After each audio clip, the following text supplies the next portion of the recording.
오늘 이 시간 함께 읽을 하나님의 말씀 시편 84편 1절에서 4절까지의 말씀입니다. 시편 84편 1절에서 4절까지의 말씀 총 4절이라서 제가 한 절, 여러분들이 한 절 번갈아 가면서 말씀 읽도록 하겠습니다. 시편 84편 1절 말씀부터 제가 먼저 읽도록 하겠습니다. 만군의 여호와여, 주의 장막이 어찌 그리 사랑스러운지요. 내 영혼이 여호와의 공전을 사모하여 생각하며 내 마음과 육체가 살아계시는 하나님께 부르짖나이다. 나의 왕, 나의 하나님, 만군의 여호와여, 주의 제단에서 참새도 제 집을 얻고 제비 새끼도 둘 보금자리를 얻었나이다. 주의 집에 사는 자들은 복이 있나니 그들이 항상 주를 찬송하리이다. 셀라. 아멘.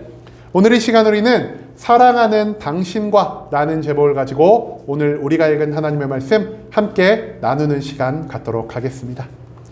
여러분, 우리가요 예배 드리기 시작한 다음 처음으로 이렇게 주일 예배 시간에 찬양을 좀 굉장히 많이 불렀던 것 같습니다.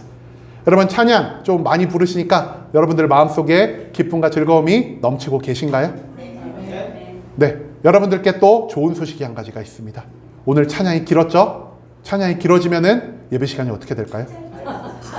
예배 시간은 똑같은데 찬양이 길면은 말씀이 좀 짧아지겠죠? 야, 말씀이 짧아지겠다는 소리를 하니까 눈빛이 반짝반짝 빛나시는 분이 계시네요. 여러분, 오늘은요 정말 기쁘고 즐거운 주일 예배입니다. 특히 우리가 새로운 이 예배당에서 예배를 드리기 때문에 더욱 기쁘고 즐겁게 나아가자는 의미로 저희가 오늘 예배 시간에는 조금 찬양을 길게 가졌습니다. 그런데 여러분, 우리가 지금 이 찬양 가운데서 과연 어떤 종류의 즐거움을 누리고 있는지 한번 곰곰이 생각해 보길 소망합니다. 내가 단순히 아는 노래를 신나는 박자와 리듬을 가지고 많이 불렀기 때문에 기뻐하는 것인지, 아니면 진짜 이 자리로 우리를 인도하신 하나님으로 인해, 하나님의 사랑으로 인해 우리가 감사와 기쁨의 마음을 가지고 찬양하는 것인지를 우리가 진지하게 생각해 볼 필요가 있다는 것입니다. 만약 우리의 마음 가운데 단순히 감정의 요동침으로 인한 즐거움이 있다면요, 우리가 이 즐거움을 하나님을 향한 감사와 영광의 즐거움으로 변화시키며 나아갈 수 있는 그런 찬양을 매일매일 할 수 있기를 소망하겠습니다. 여러분, 우리가 오늘 찬양을 굉장히 많이 했기 때문에 오늘 말씀도요 찬양과 관련된 말씀을 좀 준비하게 되었습니다. 시편에서 오늘 이 고라 자손이라는 사람들이요 하나님의 전에 나아갈 때 기쁨과 영광과 감사와 기도, 그 기도의 모습을 찬양의 형태로 우리가 이 84편에서 고백하고 있는 것을 오늘 본문 속에서 우리는 발견할 수가 있습니다. 그렇다면 이 찬양의 시를 통해서 우리가 어떤 마음가짐을 가지고 하나님 앞으로 나아가야 하는지, 그리고 우리의 찬양의 이유가 무엇이 되어야 하는지 오늘 본문 말씀 찾아보며 함께 알아보는 시간 갖도록 하겠습니다. 오늘 본문은요 총 4절로 구성이 되어 있습니다. 그리고 각 절에는 시인이 담아둔 찬양의 가사가 들어 있습니다. 그렇기 때문에 우리가 먼저 이 한 절 한 절 찬양의 가사에 담긴 의미를 알아본 다음 맨 마지막 시인이 우리에게 진짜 알려주고자 하는 것이 무엇인지를 종합해서 함께 정리하는 시간을 갖도록 하겠습니다. 먼저 오늘 본문 1절 말씀에서 성경은 이렇게 기록하고 있습니다. 만군의 여호와여, 주의 장막이 어찌 그리 사랑스러운지요 라고 말입니다. 여러분, 여기서 제일 먼저 등장하는 단어, 우리가 조금 주의 깊게 봐야 할 단어가요 주의 장막이라는 단어입니다. 혹시 주의 장막 뭔지 알고 계신 분 계시나요? 장막을요 또 다른 말로 표현을 하면은 성막이라고도 표현하긴 합니다. 성막이 무엇인지는 알고 계시는 분 계시죠? 출애굽 시절에 광야로 나와서 하나님이 모세와 이스라엘 백성들에게 성막을 지을 것을 명령을 하십니다. 그리고 그 성막을 중심으로 이스라엘 백성들이 살아가며 그곳에서 제사와 예배와 기도를 드릴 수 있는 장소로 만들어진 곳이 바로 이 하나님의 성막 또는 하나님의 장막이라고 불리는 곳이라는 사실입니다. 여러분, 그리고 이 장막이요 솔로몬 시대에 이르러서는 무엇으로 변화되었을까요? 우리가 잘 알고 있는 예루살렘 성전으로 변화가 되었습니다. 그런데 이 성전이 영원할 것 같았지만 영원하지 못했죠. 이 성전이 무너지고 다시 세워지고 또 무너지는 이런 수모를 겪게 됩니다. 그렇기 때문에 영원히 무너지지 않을 성전을 위해 누가 이 땅 가운데 내려오셨죠? 예수 그리스도가 이 땅 가운데 내려오셨고요.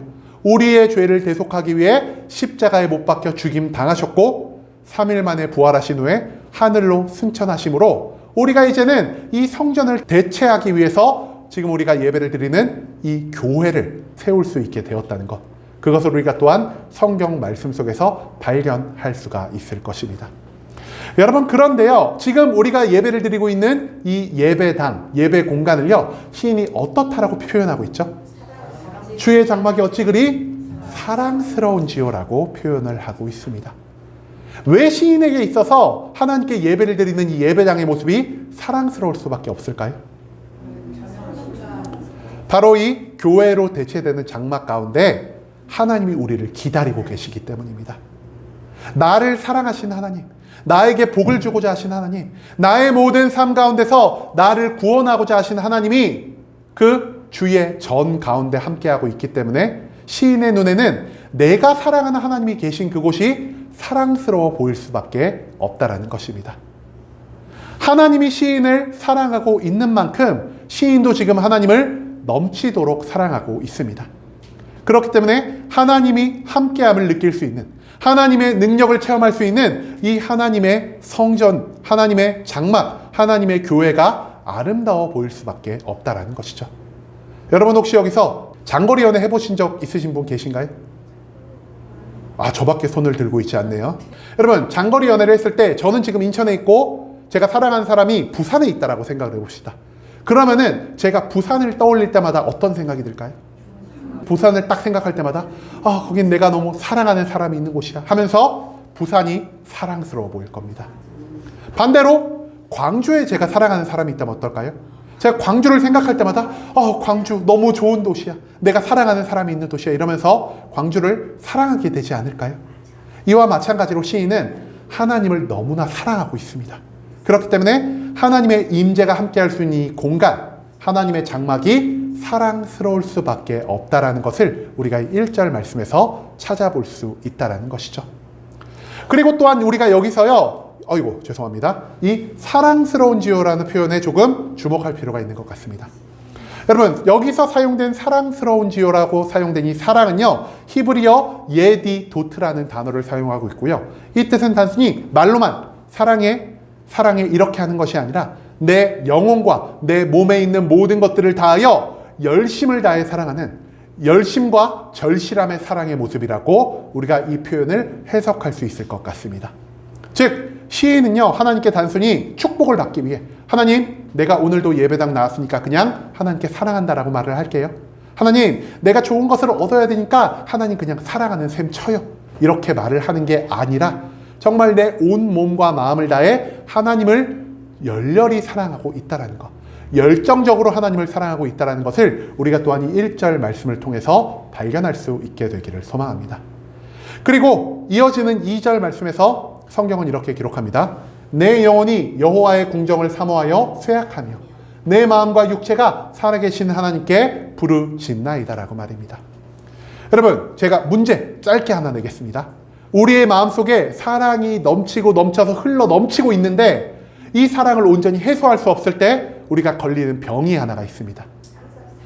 정답을 알고 계신 분이 바로 나오시네요. 이건 약도 없다 그러죠. 바로 상사병입니다. 제가 왜 상사병을 여러분들께 말씀드렸겠습니까? 시인이 지금 어떻게 하고 있다고요? 시인의 영혼이 쇠약해지고 있다라고 성경이 기록하고 있습니다.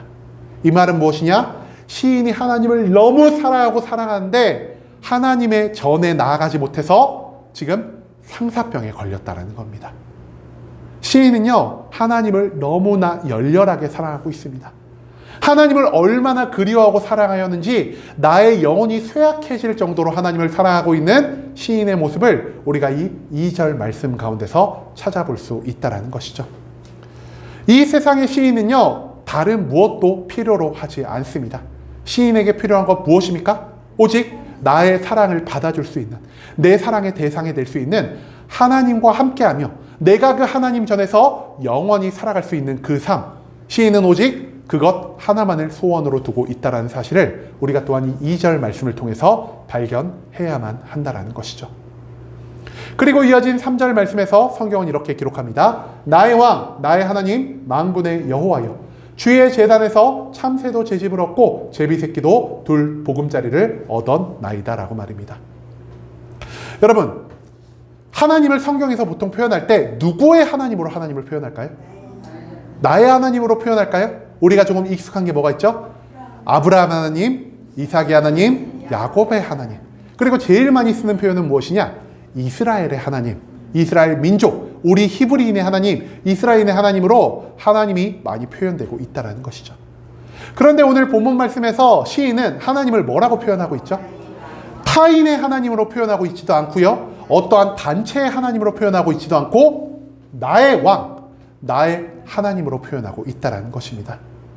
여러분, 어떤 대상에게 있어서 우리라고 표현하고 있지 않고 나라고 표현하고 있다는 것은 무엇을 의미하는 것일까요? 내가 이 사람과 정말 긴밀한 관계에 있다는 것을 의미하는 단어입니다. 그렇기 때문에 시인은 지금 하나님과 어떤 사이라고 말할 수 있을까요?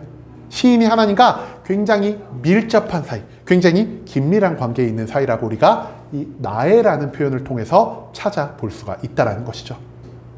시인은 이미 하나님과 긴밀한 관계 가운데 놓여 있습니다. 그럼에도 불구하고 시인은요, 이 관계에서 만족함을 느끼지 못합니다.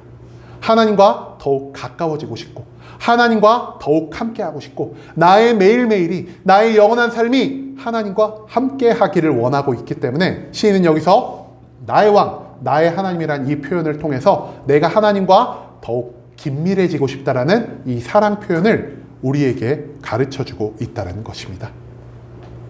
마지막 4절에서 성경은 이렇게 기록합니다. 주의 집에 사는 자들은 복이 있나니 그들이 항상 주를 찬송하리이다 라고 말입니다. 여러분, 시인은 지금 하나님 집 안에 있을까요? 하나님 집 밖에 있을까요? 우리가 이 말씀만을 보면은 잘 알 수가 없죠. 그래서 우리가 2절 말씀을 다 같이 보기를 소망합니다. 2절에서 시인이 지금 뭐라고 말하고 있죠? 내가 하나님의 궁정을 사모하여 어떻게 됐다고요? 쇠약하여졌다. 그러면은 시인이 안에 있는 겁니까? 밖에 있는 겁니까? 밖에 있는 거죠. 시인은 지금요, 제3자의 입장에서 하나님 밖에서 하나님 집 안에 살아가는 사람들을 바라보고 있습니다. 그리고 하나님 집 안에 살아가는 자들을 바라보며 시인이 그들을 뭐라고 표현하고 있죠? 하나님 궁전, 하나님 집에 사는 자들은 복이 있다라고 표현하고 있습니다. 여러분, 내가 누군가를 보면서 야, 저 사람은 정말 복받은 사람이야, 이러면은 내가 이 마음 안에 무엇을 담고 저 사람에게 복이 있다라고 말을 할까요? 부러움의 심정을 담고 있다는 것입니다. 나는 지금 하나님 집 바깥에 있는데, 나는 매일매일 하나님과 함께 살아가고 있지 못하는데, 야, 저 사람들은 하나님 집에서 매일매일 하나님과 함께하며 영원히 하나님과 동행하며 살아갈 수 있구나라는 것을 시인은 부러워하고 있다는 것입니다. 여러분, 시인이 지금 부러워한다는 것은요, 시인도 어떠한 삶을 원한다는 것일까요? 시인도 그들과 같은 삶, 하나님의 집에 함께 살아가며 하나님과 매일매일 동행하고 하나님 곁에서 영원히 살아가는 것을 시인이 원하고 있다는 걸 우리가 이 4절 말씀 가운데서 발견할 수가 있습니다. 오늘 본문의 처음부터 끝까지의 모든 말씀 속에서 시인은 무엇을 우리에게 가르쳐주고 있습니까? 시인이 하나님을 사랑한다라는 것, 그리고 하나님도 시인을 사랑하고 있기 때문에 시인이 하나님의 전, 우리가 예배를 드리는 이 예배당에서 매일매일 하나님께 찬양하고 매일매일 하나님께 예배드리며 하나님과 영원히 함께하는 삶을 원하고 있다는 것을 우리가 오늘 본문의 1절에서 4절까지의 모든 말씀을 통해서 발견할 수가 있다는 것입니다. 여러분, 그런데요, 여기서 잠깐 말을 바꿔서 제가 여러분들께 간간히 부탁드리는 게 두 가지가 있었습니다. 매일매일 여러분들이 이것을 하며 살아가셨으면 좋겠다라고 말씀드린 두 가지, 혹시 기억하시는 분 계시나요? 아시는 분 계시네요. 첫 번째가 여러분, 매일매일 최소 한 장이라도 말씀을 읽어 주십시오라는 것을 부탁을 했고요. 두 번째로, 바로 또 정답이 나오네요. 두 번째, 하루에 1분씩이라도 여러분들이 자기가 있는 자리에서 하나님만을 위해 엎드려 기도하는 시간을 가졌으면 좋겠다라고 제가 여러분들께 부탁드린 적이 있습니다. 그런데요, 오늘 말씀을 통해서 제 부탁이 한 가지 더 늘어날 것 같습니다. 그 부탁 무엇이냐? 여러분들이 하나님의 전에 가급적이면 매일매일 나오셔서 하나님과 함께하는 예배 시간을 누릴 수 있게 되기를 소망합니다. 여러분, 그런데요, 매일의 말씀, 매일의 기도를 하면요, 우리가 굳이 매일매일 예배의 자리에 나올 필요가 있을까라고 생각하시는 분들도 있을 것 같습니다. 말씀을 통해서도 하나님을 우리가 발견할 수 있고, 기도를 통해서 우리가 하나님과 대화할 수 있는데, 굳이 제가 여기까지 나와서 하나님께 예배를 드릴 필요가 있을까요? 일요일 날 나오잖아요. 월화수목금 우리가 그 매일매일 내가 살아가기도 바쁜데 굳이 예배당에 나와야 할 필요가 있을까요? 라는 그러한 의문을 우리가 충분히 가질 수가 있다는 것입니다. 그런데 여러분, 말씀과 기도와 예배가요, 모두 각각 다른 의미를 가지고 있다는 것을 제가 오늘 여러분들과 함께 나눌 수 있게 되기를 소망합니다. 가장 먼저 말씀 무엇일까요? 여러분, 말씀 왜 읽죠? 말씀이요, 하나님에 대한 정보책이기 때문입니다. 만약에 제가 너무나 사랑하는 사람이 있다고 생각을 해봅시다. 제가 누군가를 너무나 사랑하는데 어느 날 갑자기 하늘에서 내가 사랑하는 사람에 대한 모든 정보가 담긴 책이 뚝 떨어졌다고 생각을 해봅시다. 그러면은 제가 그 책을 어떻게 할까요? 이 책 쓸모없으니까 쓰레기통에 버려야지, 이런 생각을 할까요? 절대 그렇지 않겠죠. 내가 사랑하는 사람에 대한 모든 정보가 담겨 있으니까 제가 이것을 매일매일 끼고 살면서 시간이 날 때마다 이 책을 읽어볼 것입니다. 내가 사랑하는 사람이 이런 음식을 좋아하는구나. 내가 사랑하는 사람이 이런 행동을 싫어하는구나. 내가 이 사람과 만날 때는 이런 날씨를 피해야 되고, 이런 날에 만날 때는 내가 이 사람을 위해 이것을 해줘야겠다라는 모든 정보가 담긴 그 책, 제가 매일매일 읽고 살아갈 것입니다. 여러분, 우리가 하나님을 사랑한다면요, 하나님에 대한 모든 정보가 담긴 이 성경 말씀을 사모하며 살아갈 수밖에 없습니다. 하나님이 어떤 분이신지, 하나님이 무엇을 좋아하고 무엇을 싫어하시는지에 대한 그 모든 정보가 이 성경책 안에 담겨 있기 때문에 우리가 하나님을 사랑한다면 매일매일 하나님을 말씀에 읽는 데 있어서 게으름을 피울 수가 없다라는 것입니다. 자, 그렇다면 기도는 과연 어떤 시간일까요? 기도는요, 사랑하는 하나님과 내가 전화하는 시간, 소통하는 시간이라고 할 수 있겠습니다. 여러분, 성경 읽기 쉬우신가요? 읽기 어려우신가요? 쉬울 때도 있고 어려울 때도 있고, 근데 모두가 공감하는 점이 하나 있을 겁니다. 성경이 분량이 적을까요? 많을까요? 성경이 분량이요, 너무너무 많습니다. 즉, 성경을 모두 읽고 성경의 모든 것을 기억하고 깨닫고 내 환경과 내 상황이 달라질 때마다 그 성경 말씀을 적재적소에 적용하며 살아가는 것이 너무나 어려운 일이라는 것입니다. 그렇기 때문에 이 성경이요, 마치 내가 도무지 알 수 없는 애인의 마음과도 같습니다. 우리가 애인의 마음을 도무지 알 수가 없죠. 어떨 때는 이거 해달라고 그러고, 내가 이거를 해주니까 또 이때는 이거 하는 거 아니라 그러고, 도무지 종잡을 수가 없습니다. 그렇기 때문에 우리가 해야 하는 건 무엇이죠? 내가 사랑하는 사람이 있다면 그 사람과 매일매일 소통하며 살아가야 합니다. 내가 매일의 소통을 통해서 이 사람의 감정의 미묘한 변화를 캐치할 수 있고요, 내가 매일매일 소통함을 통해서 이 상황에서 내가 이 사람에게 이것을 해줘야겠다, 내가 이런 변화 가운데서는 이러한 것들을 나의 삶에 적용하며 살아야겠다라는 것을 매일 세심하게 알아갈 수 있는 시간이 바로 이 기도의 시간, 하나님과 전화하는 소통의 시간이라 할 수가 있다는 것이죠. 내가 쉴 새 없이 변화하는 이 세상 가운데서 하나님을 더욱 잘 알아가려면은 내가 매일매일 하나님과 기도하지 않을 수 없다는 것, 그것을 우리가 또한 오늘 말씀 가운데서 기억할 수 있기를 소망합니다. 자, 말씀과 기도를 나눴는데요, 그렇다면 예배의 시간은 어떤 시간일까요?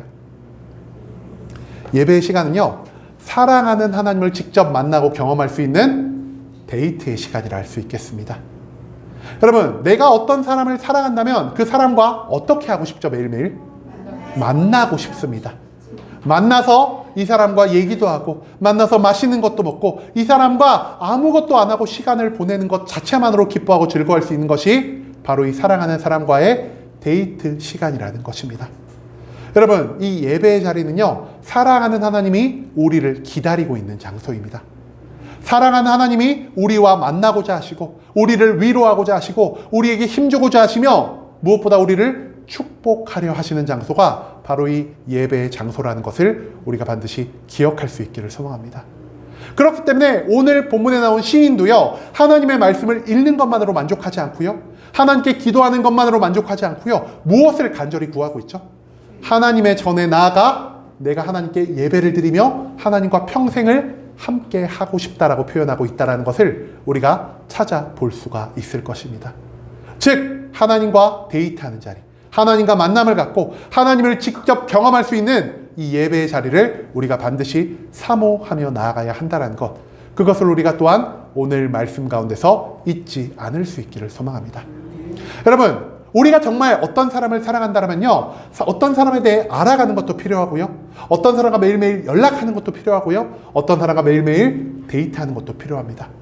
내가 근데 어떤 사람을 사랑한다라고 해놓고 나는 이 사람에 대해 모든 것을 알아, 나는 매일매일 이 사람과 전화하고 소통하고 있어라고 하는데 내가 이 사람이랑 1년이나 2년에 한 번밖에 만나지 않는다면 이 관계가 온전히 유지될 수가 있을까요? 이 관계가요, 온전히 유지될 수가 없다라는 것입니다. 그렇기 때문에 우리가 개인적으로 얼마나 많은 말씀을 읽든, 우리가 개인적으로 얼마나 많은 기도를 하든, 다른 무엇보다 하나님이 우리를 위해 예배하신 이 장소, 하나님이 우리를 기다리는 이 장소인 예배의 자리에 나와 하나님을 만나고 하나님을 직접 체험하는 삶을 살아가야만 우리가 하나님과 더욱 긴밀한 관계에 놓일 수 있다는 것을 우리가 오늘 말씀 가운데서 기억할 수 있기를 소망합니다. 그런데 여러분, 데이트도 중요한데요, 어떻게 데이트를 하냐가 아마도 우리에게 더 중요한 것 같습니다. 여러분, 내가 사랑하는 사람과 데이트함에 있어서 제일 중요한 게 무엇일까요? 우리가 본질적인 것을 보면요, 사랑하는 사람과 데이트함에 있어서 제일 중요한 것은 내가 이 사람을 사랑하는 마음입니다. 사랑이 없는 상태에서 데이트를 하는데 어찌 그 데이트가 완전한 관계를 만들어준다 할 수 있겠습니까? 그런데요, 예배를 드리러 나오는 우리들은 하나님을 사랑하지 않고도 이 데이트의 자리에 나올 수 있다는 것을 우리가 한 번쯤 생각해 볼 수 있기를 소망합니다. 여러분, 사랑하지 않음에도 불구하고 내 애인과 만나기 위해 데이트 자리에 나가는 사람들이 분명 존재하고 있습니다. 그런 사람들은 사랑하지 않는데도 불구하고 왜 데이트 자리를 나아갈까요? 내가 이 사람에게 밥 얻어먹으려고, 내가 이 사람에게 사랑받는 감정을 느끼고 싶어서, 내가 이 사람에게 섬김받으려고, 내가 이 사람에게 좋은 선물을 받기 위해서 데이트 자리에 나가는 사람들이 많을 수 있다는 것입니다. 그런데 우리가 지금 하나님의 만나는 이 자리, 하나님과 데이트하러 나오는 이 자리에서 우리는 지금 어떤 마음을 가지고 이 예배의 자리에 나오고 있는지를 점검해 볼 필요가 있다는 것이죠. 여러분, 데이트를 하는데 내가 이 사람의 무언가를 뜯어내야지, 내가 이 사람에게 무언가를 받아내야지, 내가 이 사람에게 선물을 받아야지라는 이런 마음을 가지고 데이트를 나가는 사람들, 우리 그 사람들을 무엇이라 부르고 있을까요? 여자들은 꽃뱀이라고 부르고 있고요, 남자들은 제비라고 부르고 있다는 것입니다. 사랑의 마음 없이 내가 이 사람에게 재물만을, 이 사람의 감정만을 요구하며 살아가는 것이 마치 꽃뱀이나 제비와 다를 바 없는 모습이라는 걸 우리가 기억할 수 있기를 소망합니다. 우리가 지금 이 예배의 자리 나올 때 우리는 진짜 하나님과 서로 사랑하는 마음가짐을 가지고 하나님과 애인 관계로서 이 예배의 자리에 나오는 것입니까? 아니면 우리가 하나님에게 단순히 축복을 얻기 위해, 하나님께 단순히 문제 해결을 얻기 위해, 하나님께 단순히 내 건강의 회복을 얻기 위한 이 꽃뱀이나 제비와 같은 모습으로 우리가 예배의 자리를 나오고 있는 것인가요? 우리가 이것에 대해서 진지하게 고민해 볼 필요가 있다는 것입니다. 여러분, 우리가 이제는 매일매일 예배 나오는 목적이 하나님을 향한 온전한 사랑의 마음이 될 수 있기를 소망합니다.